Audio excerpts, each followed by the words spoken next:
네, 로마 숫자 2번입니다. 계속해서 교통하도록 하겠습니다. 교회의 기본적인 원칙은 교회가 영원하고 우주적이라는 것이다. 그러므로 교회는 반드시 이 땅에서 지속적으로 확산되어야 한다. 교회의 성장과 건축은 확산에 근거를 둔다.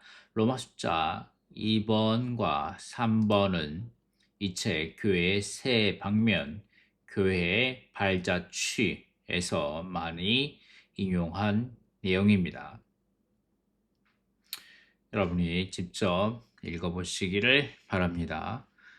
자, 이게 관련된 구절은 이 로마 숫자 2번에 관련된 구절은 이 구절들입니다.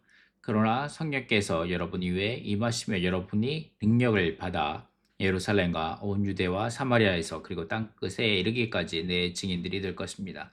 8장 1절 말씀. 그날에 예루살렘에 있는 교회에 큰 박해가 일어났다. 그래서 사도들 외에는 모든 사람이 유대와 사마리아 전역으로 흩어졌다. 그래서 결과는 무엇이냐? 그 결과 흩어졌는데 그리하여 유대와 갈라디아와 사마리아 전역에 있는 교회는 평화를 누리며 건축되어 갔고 주님을 두려워하며 성령의 위로를 받는 가운데 전진하여 교회가 인수가 늘어났다. 자, 그래서 이 부분에 관련된 부분을 조금 읽어보도록 하겠습니다. 교회는 우주적이다. 그렇기 때문에 그것은 또한 확산되어야 한다. 교회에 가장 축복받은 교회는 가장 많이 확산된 교회이다. 이 말이 너무 놀랍지 않습니까? 여러분의 교회는 얼마나 많이 확산되었습니까?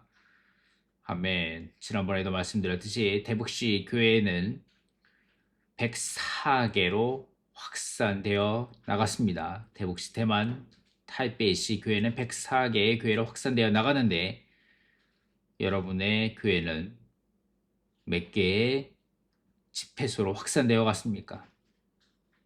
한국 땅의 모든 땅에 교회가 확산되어 나갔습니까?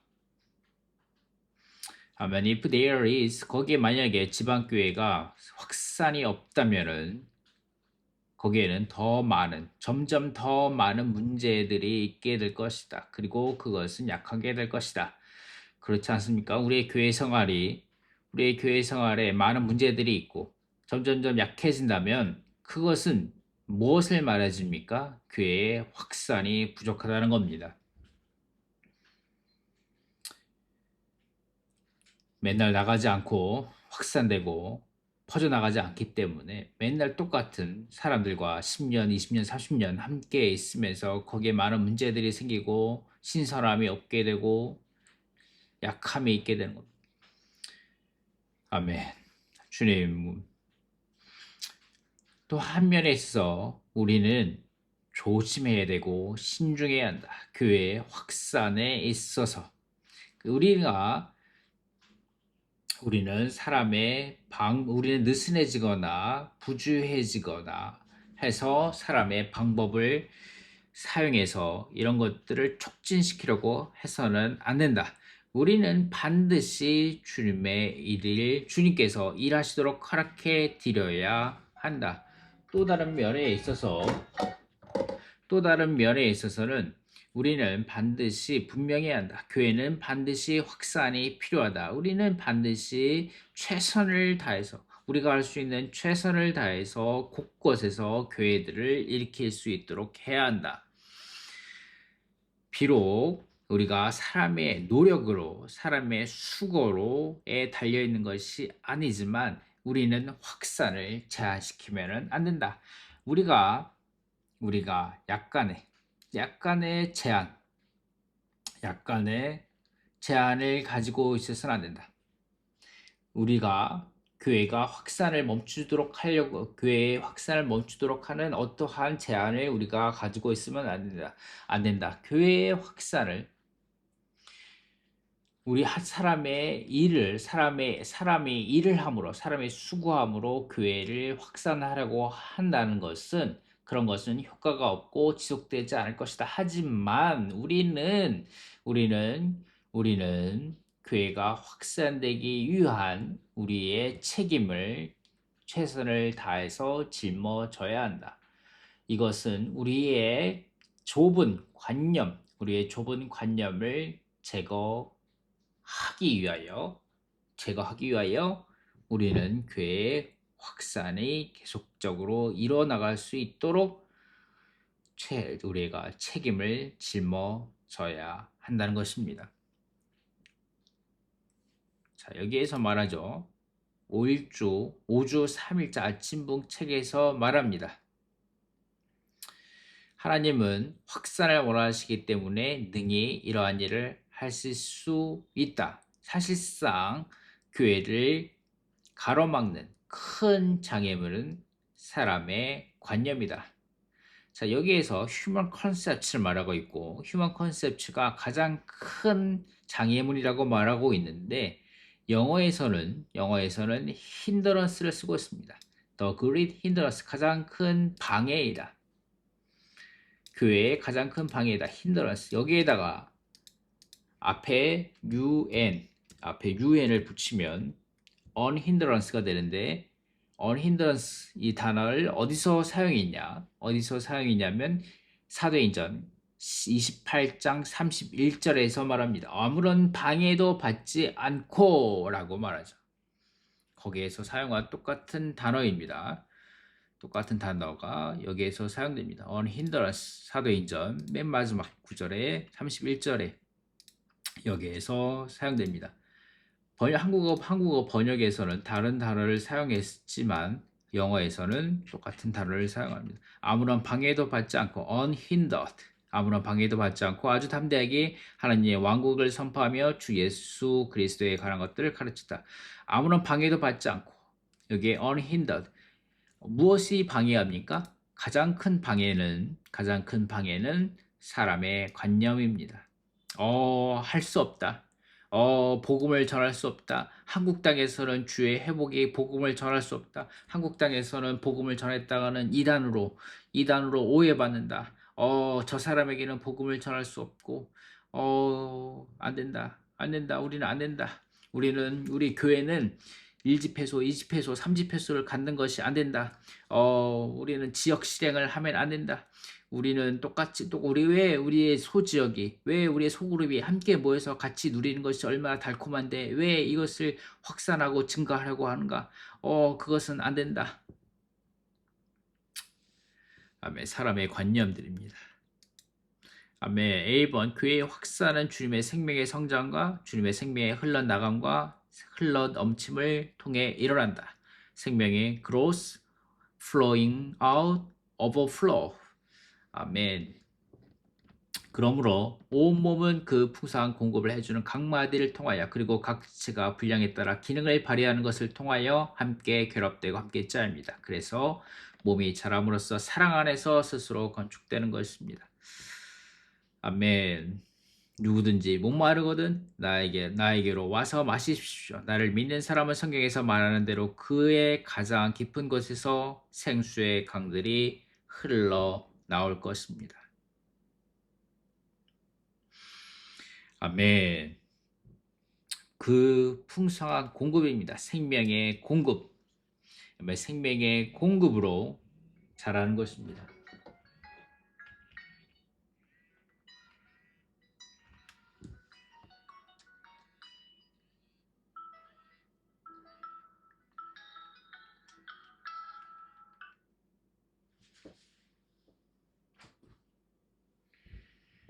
아멘. 계속해서 보도록 하겠습니다.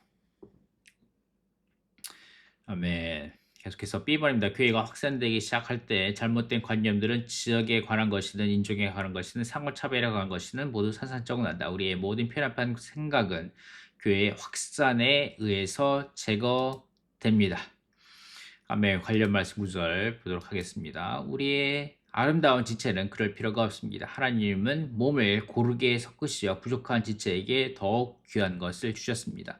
서로 조절된다는 의미를 함축하고 있다. 하나님은 그리스도의 서로 다른 모든 지체들을 한 몸 안으로 함께 고르게 섞으셨다. 이것을 위하여 우리에게는 많은 변화가 필요하다. 즉 실질적인 몸의 생활을 하기 위해서는 동일한 그 영으로 말미암아 타고난 생명에서 영적인 생명으로 변화될 필요가 있다. 아멘. 실질적인 몸의 생활을 하기 위해서는 그 영으로 말미암아 타고난 생명에서 영적인 생명으로 변화될 필요가 있습니다. 아멘. 새 사람을 입었기 때문입니다. 이 새 사람은 자기를 창조하신 분의 형상을 따라 온전한 지식에 이르도록 새로워지고 있습니다. 거기에는 오직 그리스도께서 모든 것이시며 모든 것 안에 계십니다. 새 사람 안에는 오직 그리스도를 위한 여지만이 있다. 그분은 새 사람의 모든 지체이며 모든 지체 안에 계신다. 그분은 새 사람 안에 있는 모든 것이시다. 사실상 그분이 새 사람 곧 그분의 몸이시다. 새 사람 안에서 그분은 중심과 전부이시다. 그리스도는 새 사람의 조성 성분이시고 새 사람 안에서 모든 것이시며 모든 것 안에 계신다. 자, 이렇게 해서 로마숫자 2번에서는 어떻게 잘못된 관념들이 산산조각나고 모든 편협한 생각이 제거되는지 C, D, E, F에서의 이 로마 사도행전 8장, 9장, 10장, 13장에서의 사례들을 통하여 우리에게 보여주고 있습니다. 이 네 장에서의 이러한 잘못된 관념들, 편협한 생각들이 어떻게 교회가 확산되기 시작했을 때에 산산조각나고 제거되었는지 이 네 가지 사례들을 이 네 가지 사례를 통하여 우리에게 보여주고 있으며 그럴 때 교회가 소아시아로 유럽으로 로마로 확산되어 가는 모습들을 우리에게 보여줍니다. 이것이 로마 숫자 2번의 내용입니다. 자, 10번을 보도록 하겠습니다. 사도행전 8장은 교회의 확산의 첫 번째 단계가 사마리아에 이르는 것이었고 둘째 단계는 에티오피아, 즉 아프리카에 이르는 것이었음을 보여준다. 이것은 교회가 우주적이고 또한 확산되어야 하기 때문에 우리가 반드시 각 지파와 언어와 백성과 민족에게 복음을 전파해야 한다는 것을 보여준다. 사도행전 1장 8절에서 성령께서 여러분 위에 임하시면 여러분의 능력을 받아 예루살렘과 온 유대와 사마리아에서 그리고 땅끝에 이르기까지 내 증인들이 될 것입니다. 라고 말했는데 8장 1절에서는 이렇게 말하죠. 그날에 예루살렘에 있는 교회에 큰 박해가 일어났다. 그래서 사도들 외에는 모든 사람이 유대와 사마리아 전 지역으로 흩어졌다. 교회는 오순절 날에 산출된 이후로 지난 2000년 동안 끊임없이 되었고 온 땅으로 퍼져나갔다. 교회가 산출된 곳은 예루살렘이었지만 교회는 그곳에 제한되어 있을 수 없었다. 자, 사도행전 1장 8절에서 이렇게 말씀하셨는데 8장 1절에 갈 때까지 교회는 예루살렘에만 있었습니다. 그래서 하나님은 주권적으로 교회에 큰 박해를 일으키셨습니다. 그럴 때 교회가 유대와 사마리아 전 지역으로 흩어지게 된 것입니다. 그러므로 교회는 반드시 확산되어야 한다. 교회의 이러한 확산은 사람의 방법으로 진척되거나 사람의 손으로 이루어지지 않는다. 교회의 확산은 주님의 생명의 성장을 통해 일어난다. 사람의 편에서 말하자면 교회는 속성으로 성장할 수 없기 때문에 교회는 빨리 자라게 하는데 욕심을 내서는 안 된다. 그러나 하나님 편에서 말하자면 교회는 반드시 확산되어야 한다. 예루살렘의 교회가 세워진 이후 얼마 지나지 않아 하나님은 박해를 사용하시어 그분의 자녀들을 각지로 흩어지게 하셨다. 아멘. 하나님은 박해를 사용하시어 그분의 자녀들을 각지로 흩어지시게 하심으로 각지의 교회가 일어나게 하셨습니다. 교회가 확산될 때 여러 장애물들이 돌파되고 여러 바람직하지 않은 실행이 제거될 수 있다. 그러나 교회가 일으켜진 많은 곳에서 성도들의 생각은 편협해질 수 있다. 예루살렘에는 구약의 여러 전통과 가르침이 있었고 그것들로 인해 그곳의 성도들은 다른 이들을 향해 폐쇄적이 되었다. 그들은 폐쇄적인 상태에서 다른 사람들을 업신여겼을 뿐 아니라 다른 사람들과 소통조차 하지 않았다. 베드로는 앞선 사도로서 하나님의 비밀에 대한 이상을 보았을 뿐 아니라 그리스도의 비밀에 대한 예언도 들었다. 베드로는 계시를 먼저 받았지만 교회를 유대교의 한계 안에 빠뜨릴 뻔했다. 베드로의 관념에 따르면 교회는 예루살렘과 유대에 속한 것이었기 때문에 이것이 베드로의 관념이었습니다.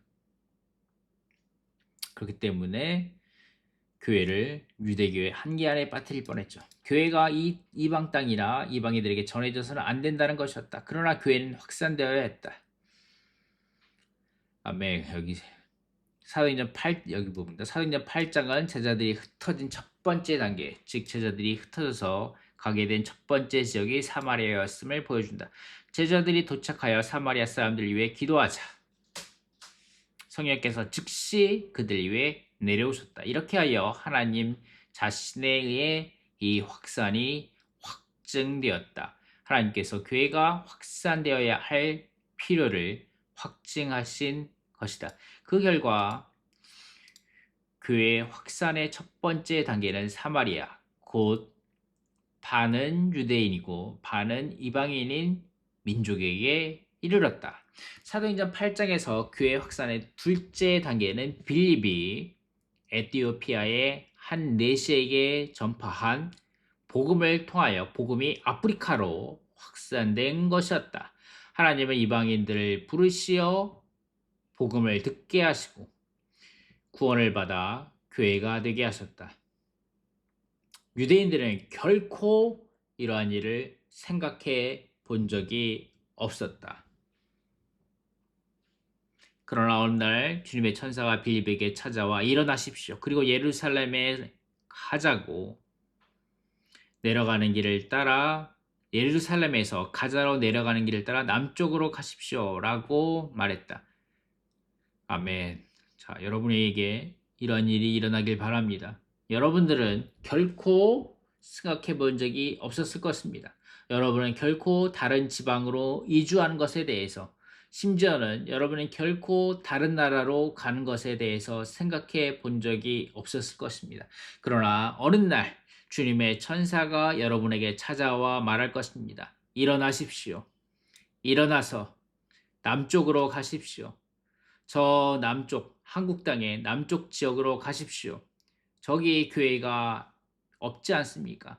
저쪽에 교회가 약하지 않습니까? 자, 일어나십시오. 그쪽으로 가십시오. 라고 말할 것입니다.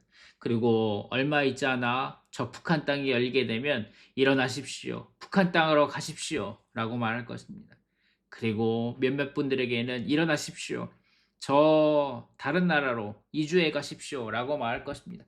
여러분은 결코 이것을 생각해 본 적이 없겠지만 여러분은 어느 날 성령의 강권하심이 심지어는 박해가 일어날 것입니다. 여러분에게 박해를 하나님이 여러분을 움직이지 않을 수 없도록 박해를 사용하시어 여러분이 흩어지게 될 것입니다. 그것이 처음에 그런 박해가 우리에게 처음에 다가왔을 때 어느 날 갑자기 우리에게 박해가 다가왔을 때 우리가 그 박해를 이해하지 못하고 왜 이것이 일어났는지 왜 우리가 이러한 어려운 상황이 있게 되는지 모르겠지만 그런 박해가 일어났을 때 교회가 확산될 것입니다. 아멘. 형제자매들이 움직이시기를 바랍니다. 주님의 일 따라 움직이시기 바랍니다. 작게는 여러분의 새로운 지역으로 증가하시고 새로운 소그룹으로 증가하시고 새로운 소지역으로 증가하시어 나가시기 바랍니다. 할 수 있다면 다른 지역으로 이주하시기 바랍니다. 아멘. 여기에서 아멘.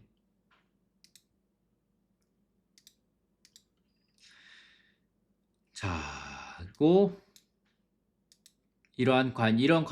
이렇게 해서 아멘. 교회가 예루살렘에서 사마리아로 그리고 아프리카로 확장되어 나간 것들을 사도행전 8장에서 볼 수 있습니다. 아멘. 사도행전 9장입니다. 하나님께서 인간의 관념과는 반대로 사울, 후에 바울이 된 사울을 선택하신 것을 보여준다. 우리의 좁고 잘못된 인간적인 관념은 교회의 확산을 통해 깨뜨려지고 산산조각 나야 한다. 우리는 지금 이 순간 교회를 박해하는 사람이 다음 순간에 복음을 전파하는 사람이 될 수 있다는 것을 반드시 믿어야 합니다. 바울은 처음에는 주님의 이름을 부르는 자들을 잡으러 다녔는데 나중에 그는 앞장서서 주님의 이름을 부르는 자가 되었습니다.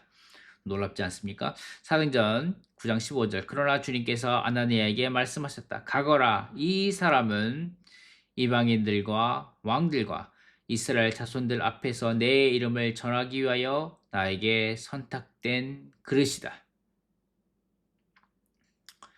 아멘. 주님께서 아나니에게 이렇게 말씀하셨죠. 아마 그 당시에 예루살렘에 수천 명의 사람들이 있었을 텐데, 그 중에서 가장 주님께 열심히 기도하고, 열심히 주님과 교통함으로, 그러므로 주님께 가장 열려있고, 가장 주님을 사랑하고, 가장 주님에 적극적이었던 사람이 아나니였을 것입니다.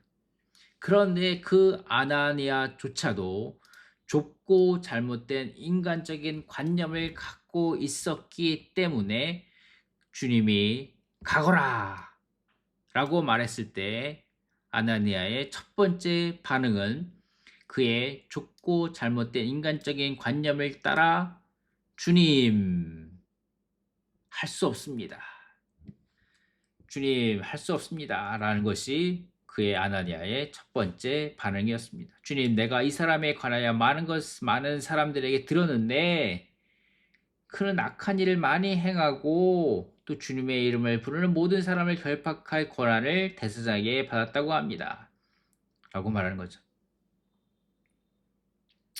아멘. 아나니아야 라고 하시니 그가 말했다. 보십시오, 주님, 내가 여기 있습니다. 아멘. 일어나, 찾아가라, 찾아라. 아멘. 자, 계속해서 우리는 지난번 메시지에서 보았습니다. 지난번 메시지 4번에서 내용을 잠깐 복습하도록 하겠습니다. 사도행전에 계시된 그리스도는 모든 것을 포함하신 그리스도다. 모든 것을 포함하신 그리스도이다. 아멘. 그리스도는 영도자와 구주이다. 리더와 세이비어입니다. 아멘. 하나님은 사람 예수님을 세상을 다스리는 최고 영도자, 군왕, 왕들의 통치자로 높이셨고 하나님께서 선택하신 백성을 구원하는 구주로 높이셨습니다. 영도자는 그분의 구원에 관계되고 구주는 그분의 구원에 관계된다. 그분은 하나님께서 선택하신 백성이 그분의 구원을 받아들이기에 적합한 환경이 이루어지도록 권위를 가지시고 주권적으로 땅을 다스리고 계십니다. 아멘.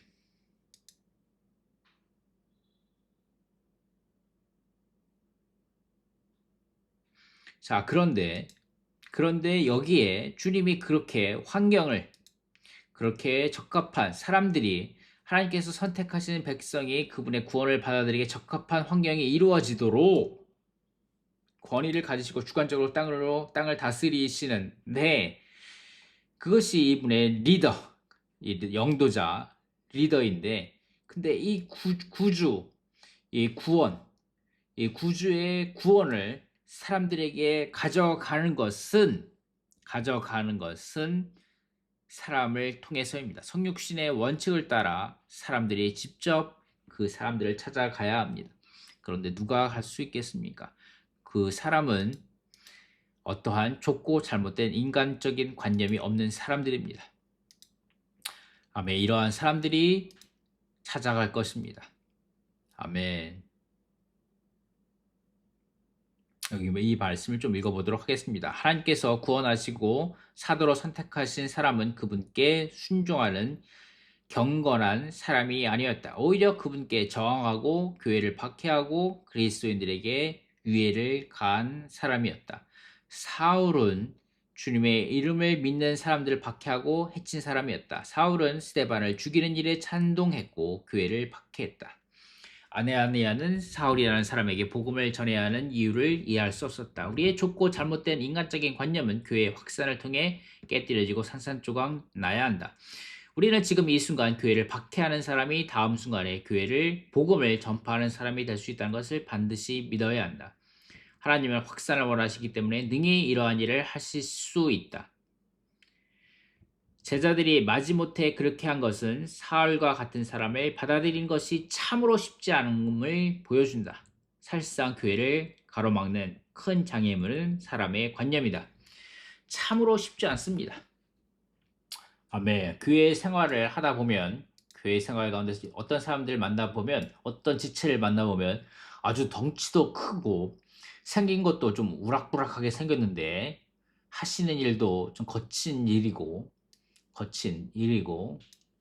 근데 어떻게 이런 분이 교회 생활에 들어올 수 있었지? 하는 의아심을 갖게 되는 그런 분들도 계시죠. 아멘. 또한 제 자신을 봐도 제 얼굴이 참으로 어둡고 심각하고 울상이고 찌그러져 있고 걱정과 근심이 많고 불평 불만이 많은 그런 저 같은 사람도 저에게 복음을 전하는 것이 쉽지 않았을 텐데, 제가 고등학교 3학년 때 제 친구가 저에게 복음을 전하였기보다는 그냥 우리 교회에 한번 가보지 않을래? 라고 하면서 토요일 날 오후에 교회를 가게 되었죠. 집회를 참가하게 되면서 고등학교 3학년 때 처음으로 주의 회복 안에 들어오게 되었습니다. 아멘. 우리에게 그런 사람들이 있죠. 저 사람은 복음을 전하기 어려운 사람이다. 그런 사람들. 아멘. 이런 것에 대한 우리의 관념이 깨어져야 합니다. 아멘. 사도행전 10장입니다. 이 땅에서 복음을 위한 주님의 움직임이 하늘 보좌에서 수행되는 그분의 행정 아래에 있다는 것과 복음이 사람이 거주하는 온 땅의 사방으로 확산되어 온갖 더러운 죄 있는 사람들을 모아 그들을 그리스도의 구속하는 피로 깨끗하게 하고 새롭게 하는 성령으로 씻겨야 한다는 것을 가리킨다. 자, 사도행전 10장은 무엇을 말합니까? 사도행전 10장에서 처음에 이 세 가지 장면이 있는데, 여기서 말하는 세 가지 장면인데, 처음에 사도행전 10장에서 사도행전 10장에서의 첫 번째 장면은 하늘에서 내려오는 보자기의 이상이죠. 사도행전 보자기의 이상이고,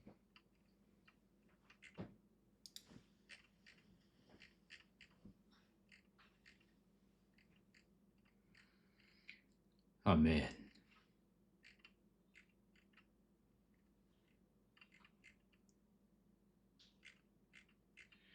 아멘. 그렇죠. 아멘. 사도행전에서 우리는 여기죠. 고넬료가 먼저 나오네. 고넬료라는 사람이 기도 가운데 천사가 말했고, 그 다음에 베드로가 본 이상, 지붕 위에 올라가서 기도하면서 보자기의 이상, 베드로야 일어나 잡아먹어라. 주님 절대로 그럴 수 없습니다. 나는 속되고 더러운 것을 먹어본 적이 없습니다. 라고 말하면서, 그러자 하늘에서 하나님께서 깨끗하게 하신 것을 내가 속되다고 하지 마라. 라고 하는 이상이 3번 있은 후 즉시 3번이나 있었다는 거죠. 그리고 베드로가 고넬료 집에 방문하면서 거기에 이방인들에게 복음의 문이 열리게 되고, 그리고 베드로가 메시지를 전하게 됩니다.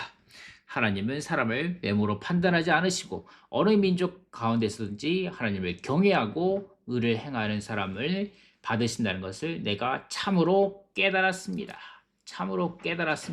이때서야 깨달았다는 겁니다. 베드로도 이때서야 주님이 여러 번 사복음서에서, 그리고 사도행전 1장에서 여러 번 모든 민족이든지 복음을 전해야 된다고 그렇게 말했지만은 여전히 하지만 베드로는 이때서야 겨우 깨달게 되는 겁니다. 아멘. 자, 이것이 사도행전 10장의 내용이죠. 가이사라 지방에 살았던 고넬료의 가족에 대해 말한다. 유대인들이 사마리아 사람들에게 복음이 전파된 것을 마지못해 받아들인 것은 그들이 유대인과 이방인의 피가 섞인 민족이었기 때문이었다. 에도피아 사람들에게 복음이 전파된 것에 대해 사도들은 우연히 일어난 일이었다고 여겼을지도 모른다. 바울에 대해서는 비록 그가 이전에 주님을 대적했지만 여전히 베냐민 지파이고 이스라엘 사람이라고 생각했다. 그러나 사도행전 10장에서 하나님은 사도들이 이방인을 대표하는 인물인 고넬료에게 복음을 전하기를 원하셨는데 이것은 돌파하기 어려운 관문이었다. 아멘. 이것은 돌파하기 어려운 관문이었다. 왜냐하면 고넬료는 로마 군대의 백부장이자 이방인을 온전히 대표할 수 있는 인물이었기 때문이다. 자, 로마 군대 백부장이라는 이 말은 무엇입니까? 마치 한국이 일제 점령 시대 때 한국이 일제 점령 시대 때 일본 순사에게 복음을 전해라라는 것과 같이 그런 느낌일까요? 어쨌든 그렇게 유대인들을 핍박하는, 통치하는, 억압하는 사람이었고 또한 이방인을 온전히 대표할 수 있는 사람이었기 때문입니다. 로마 사람. 성령은 기이한 일을 행하셨는데 그것은 베드로에게 복음을 상징하는 큰 보자기의 이상을 보여주신 것이었다. 그 보자기 안에는 온갖 것들, 베드로가 깨끗하다고 여기는 것과 부정하다고 여기는 것 모두가 들어있었다. 이것은 모든 부류의 사람들이 그 보자기 안에 있었음을 의미한다. 베드로에게 한 음성이 들렸는데 그 음성은 그에게 일어나 잡아먹어라 라고 했다. 잡아먹어라. 그에게 일어나 잡아먹어라. 아멘. 여러분에게 말씀하십니다. 일어나. 아멘. 옆집 사람을 잡아먹어라. 일어나. 너의 회사 동료를 잡아먹어라. 일어나. 너의 친구를 학교 친구를 잡아먹어라 라고 말합니다. 이 말은 베드로가 모든 부류의 사람들과 교제해야 한다는 것을 의미했다. 결국 베드로는 성령께 순종하고 고넬료의 집으로 향했다. 우리는 성령께 순종하고 우리의 이웃집으로 향하기 원합니다. 우리는 성령께 순종하고 우리 회사 동료에게 향하기 원합니다. 우리는 성령께 순종하고 우리의 친척에게 향하기 원합니다. 그리고 그들을 잡아먹어야 합니다. 주님의 복음으로 그들을 점령해야 합니다. 그리고 베드로가 말하였을 때 성령께서 말씀을 듣고 있는 모든 사람에게 내려오셨다. 이 사건은 베드로와 그와 함께 온 이들에게 교회는 유대인들에게 속한 것만이 아니라 반드시 이방인들에게 확산되어야 한다는 것, 그 교회는 지방적인 것이 아니라 우주적인 것임을 말해주었다. 아멘. 베드로의 관념을 교회가 확산됨으로 이방인들에게까지 복음이 확산됨으로 베드로의 관념이 산산조각 나게 되었습니다. 베드로의 편협한 생각, close mindedness, 그의 닫힌 생각이 열리게 되었습니다. 아멘. 사도행전 2장 39절 36절에서 말하죠. 여러분이 십자가에 못 박은 이 예수님을 하나님께서 주님과 그리스도가 되게 하셨습니다. 주님은 모든 것을 소유하시기 위해 곧 모든 것의 주님이 되셨습니다. 주님은 형제 자매님들만의 주님이 아니라 이웃들에게 있어서도 주님이며 회사 동료들에게 있어서도 주님입니다. 우리는 그들에게 나아가서 복음을 전해야 합니다. 모든 사람의 주님이십니다. 하나님께서 모든 사람의 주님이신 예수 그리스도를 통하여 화평의 복음을 전하십니다. 여러분은 모든 사람의 주님을 여러분의 이웃과 회사 동료와 친구와 친척들과 여러분의 주위에 있는 모든 사람에게 화평의 복음을 전하셔야 합니다. 아멘. 그리스도는 모든 사람의 주인이십니다. 아멘. 그분은 사람을 외모로 판단하지 않았습니다. 그런데 우리는 사람들을 외모로 판단합니다. 아, 저 사람은 담배를 피기 때문에 주님을 믿지 않을 거야. 아, 저 사람은 맨날 술을 마시기 때문에 주님을 믿지 않을 거야. 아, 저 사람은 불교를 다니기 때문에 주님을 믿지 않을 거야. 아, 저 사람은 맨날 내가 교회 다닌다고 핍박하기 때문에 주님을 믿지 않을 거야. 복음을 받지 않을 거야. 그렇기 때문에 나는 저 사람에게 복음을 전하지 않을 거야. 아멘. 우리는 이제 깨달아야 합니다. 아멘. 모든, 아멘. 모든 사람들의 주님이신 것을 우리는 이제 깨달을 필요가 있습니다. 아멘. 자, 이것이 지난번의 말씀이죠. 아멘. 승천하신 그리스도는 모든 것의 주님으로서 모든 것을 소유하십니다. 아멘. 우리가 이러한 그리스도와 협력하기 원합니다.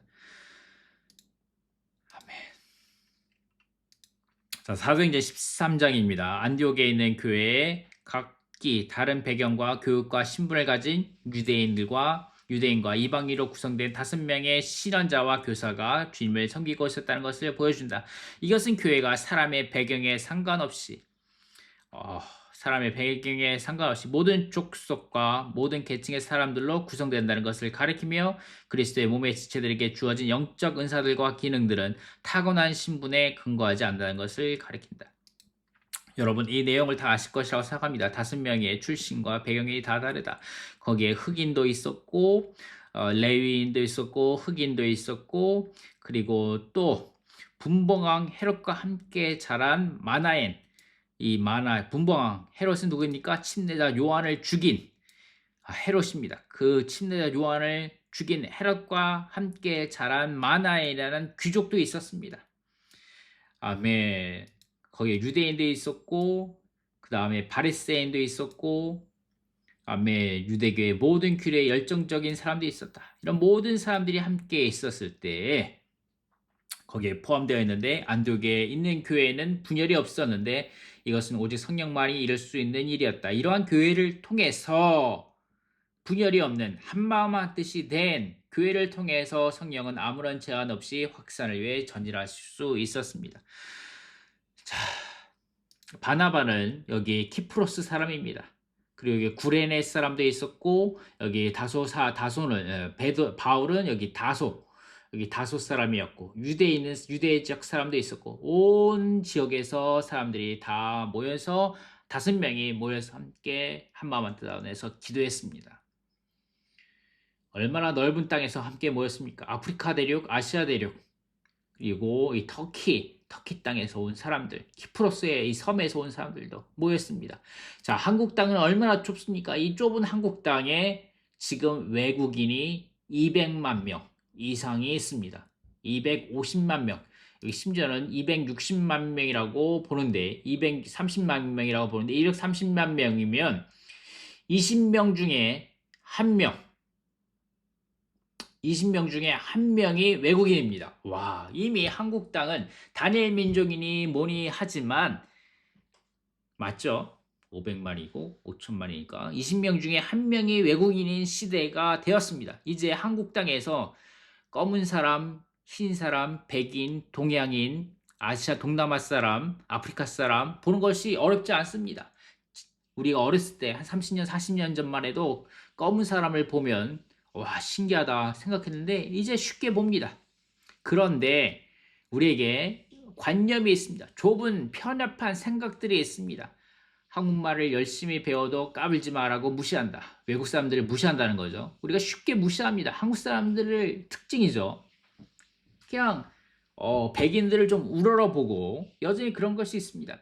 하얀 백인들 우러러보면서 동남아 사람들을 무시하고 아프리카 사람들을 무시하고 저기 회교도들과 저기 이슬람 사람들을 좀 멀리하고 외국인은 거칠어 조심해야 해라는 삐딱한 시선이 여전하다. 아멘. 자, 이곳의 생활 터전으로 살아가는 외국인들은 언어 소통에 답답함을 느끼고 편견과 차별적 시선에 상처를 입기도 한다. 조심해라. 거기 사람들은 매우 거칠다. 그곳은 한국 땅인지 아닌지 모르겠다. 외국인이랑 다를 바가 없다고 시큰둥하게 말했다. 한국 땅에 이미 104개 이상의 국가가 있다고 합니다. 안산 땅에만 104개 이상의 국가가 있다고 합니다. 여러분이 어떻게 보면 외국에 나갈 필요가 없고, 외국에 나갈 필요, 한국 땅에서 온 세계에서 온 사람들에게 복음을 전할 수 있는 기회가 열려 있는데, 지금 그런 기회가 열려 있는데 왜 우리는 한국 땅에 온 외국 사람들에게 그렇게 적극적으로 복음을 전하지 않는지, 왜 이것에 대하여 일하지 않는지 많은 아쉬움이 있습니다. 아멘. 어쨌든 자, 이렇게 해서 로마서 2번을 마치도록 하겠습니다. 감사합니다.